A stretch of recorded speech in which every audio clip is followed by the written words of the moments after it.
आपका नाम क्या है? सानवी। नव्या। सो नव्या, पहले क्वेश्चन आपसे पूछते हैं, ऑर्गेनिक केमिस्ट्री कैसी रही? ऑर्गेनिक केमिस्ट्री इजी थी एक्चुअली, एसिडिटी पे मेनली क्वेश्चंस आए थे, इजी थी। एंड एक्सेप्शन केमिस्ट्री यानी इनऑर्गेनिक केमिस्ट्री?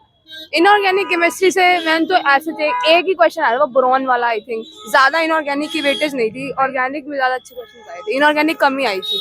एंड और बहुत बेसिक केमिस्ट्री तो एकदम बिल्कुल इजी सी आई थी, और फिजिक्स भी एकदम फॉर्मूला बेस्ड आई थी। जो डिफिकल्टी थी वो मैथ्स में ही थी, थोड़ा बहुत उसमें प्रैक्टिस था और लेंदी था, बट अल्टीमेटली फिजिक्स और केमिस्ट्री कंपैरेटिवली इजी थे, और फिर मैथ्स एक लेवल अप थोड़ा सा मॉडरेट आया था। अगर मैं ये पूछूं कि सिलेबस कहाँ से ज्यादा आया था, 12th का या 11th का, तो आप लोग क्या? ट्वेल्थ का ही ज्यादा था, और डिलीटेड सिलेबस मत करना, मतलब डिलीटेड सिलेबस में से था कि कुछ क्वेश्चन आ जाते हैं, बट नहीं थे डिलीटेड सिलेबस में से, सब जो सिलेबस मेन में था उसमें से ही क्वेश्चंस आए थे। इनऑर्गेनिक के सबसे इजी क्वेश्चन से मैग्नेटिक मोमेंट पे क्वेश्चंस आते हैं, सबसे इजी, और दो क्वेश्चन थे उसमें। यानी अपना कोऑर्डिनेशन का पॉइंट।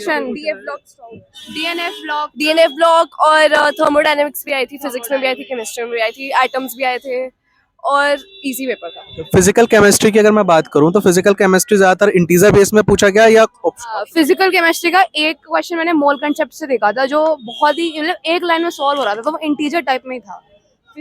दोनों में थे, मतलब एक दो क्वेश्चन ही थे, ज्यादा लिखे नहीं थे। मुझे मेनली मैग्नेटिक मोमेंट पे क्वेश्चंस और एसिडिटी, इनऑर्गेनिक और ऑर्गेनिक की ज्यादा वेटेज थी। और फिजिक्स के अंदर तो प्रीवियस ईयर से कैसा रहा? यानी प्रीवियस ईयर से मिलता जुलता आया था? हाँ, प्रीवियस एकदम ऑलमोस्ट सेम टाइप का क्वेश्चन, एकदम सेम टाइप था, बस वैल्यूज चेंज। हाँ, और फिजिक्स तो फॉर्मूला बेस्ड आई थी, बट अगर आपने पीवाईक्यू सॉल्व कर रखे हैं तो आपसे हो जाएगा वो। यानी ध्यान रखना कि प्रीवियस ईयर पूछ लो। प्रीवियस ईयर्स में से कौन से सब्जेक्ट में सबसे ज्यादा क्वेश्चन आए थे? फिजिक्स और केमिस्ट्री में एक से दो क्वेश्चन डायरेक्ट आ गए थे, डायरेक्ट फॉर्मूला, उन्होंने वैल्यू भी नहीं चेंज की थी, वही डाल दिया था, एक से दो थे। और मैथ्स की अगर मैं बात करूं तो मैथ्स में फिजिकल प्रीवियस ईयर रहा या नहीं रहा?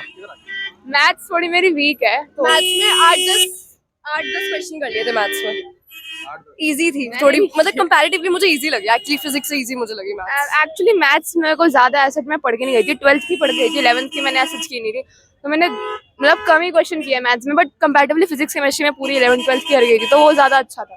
मैथ्स मैंने 3 या 4-5 क्वेश्चन किए थे, उससे ज्यादा नहीं, 3 से 4, उससे ज्यादा नहीं किए मैंने। ग्रेट, उसमें 90 परसेंटाइल से ऊपर हो जाएगा अगर मैथ्स के अंदर है। अभी हम कुछ होपफुली सो क्या कहते हैं, क्लास 12th का मैथ्स की अगर मैं बात करूं तो सबसे ज्यादा पोर्शन कहाँ से आया था, मतलब कैलकुलस से या कहीं और से? मैट्रिक्स डिटर्मिनेंट्स कर लो, उसमें से आया था, वेक्टर थ्योरी में से आया था क्वेश्चन, और थ्योरी में से कितने थे? तीन क्वेश्चन आए थे। एंड मैट्रिक्स से? एक क्वेश्चन था, 2-3 थे, एक था, मतलब मैंने ज्यादा देखा नहीं, एक आ रहा था। और में जो एक चैप्टर है ना, बायनोमियल थ्योरम और अरिथमेटिक प्रोग्रेशन एपी, उसमें से थे मिला के 2 से 3 क्वेश्चंस। और क्या कहते हैं, सीक्वेंस एंड सीरीज से कुछ क्वेश्चंस थे? क्वेश्चन आए थे, कॉमन डिफरेंस एलसीएम निकालना था जिसमें, एंड पीएनसी जो बच्चे ज्यादा परेशान रहते हैं जिसमें रोटेशन इजी आई थी, एक ही क्वेश्चन था। एनसीईआरटी बेस या थोड़ा सा अलग? डुएबल। इस बार मेरे को लग रहा है कि लाइक बहुत ही ठीक था पेपर, फिजिक्स केमिस्ट्री का तो एनसीईआरटी लेवल या थोड़ा सा अबव था, बट मैथ्स का ठीक था, मेरे को प्रैक्टिस नहीं थी, वो मेरी गलती। फिजिक्स, अगर मैं फिजिक्स केमिस्ट्री की बात करूँ तो ये कहा जाता है कि केमिस्ट्री में ज्यादातर एनसीईआरटी बेस होता है, तो क्या वो था?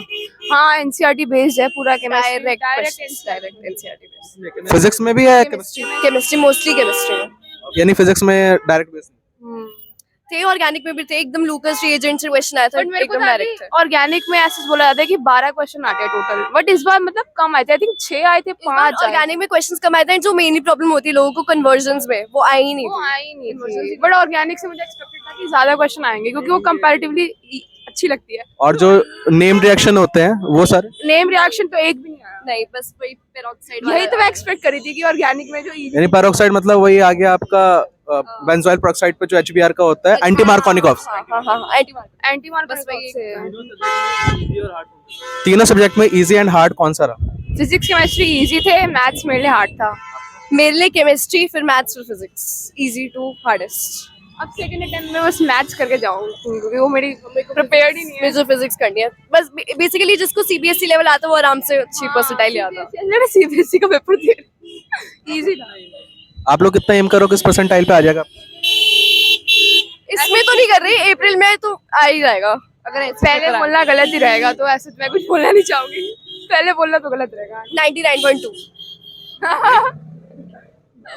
मैं अभी आप कुछ नहीं कहना चाहिए, कोई नहीं। ये न्यूट्रल हाँ टारगेट क्या लिए के चल रहे हो? अगले भी अटेम्प्ट के लिए टाइम में सबसे पहले मैथ्स ही उठानी है स्टार्टिंग से 12th की सबसे पहले उठानी है उसके पीवाईक्यू तो टारगेट क्या करो सेकंड अटेम्प्ट के लिए, कितने मार्क्स? ज्यादातर मैथ्स ही और फिजिक्स मार्क्स का क्या टारगेट? अच्छा मार्क्स का मैक्सिमम 180 160 180 और आपका?